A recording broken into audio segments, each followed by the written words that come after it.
Նախ ուզում եմ ամբողջ սրտով մաղթել, որպեսզի ձեր ընտանիքներում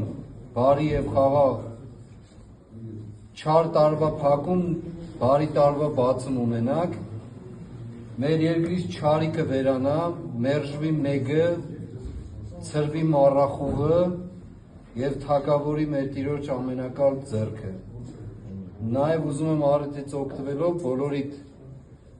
ասել Սուրբ Ծննդյան մաղթանքներն ու շնորհավորանքները մեր Տեր Հիսուս Քրիստոսի, մեր խաղաղության թագավորի եւ հաղթանակի թագավորի,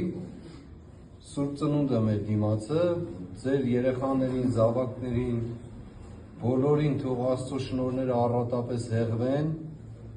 եւ նաեւ մենք մուտք գործենք մեր հաղթանակների իր Սուրբ Ծննդյան առաջնորդությամբ մեր հաղթանակների ընթացքի մեջ եւ մեր երկրին լինի չարիքի, ինչպես ասացի, հեռացում, բարիքի թագավորում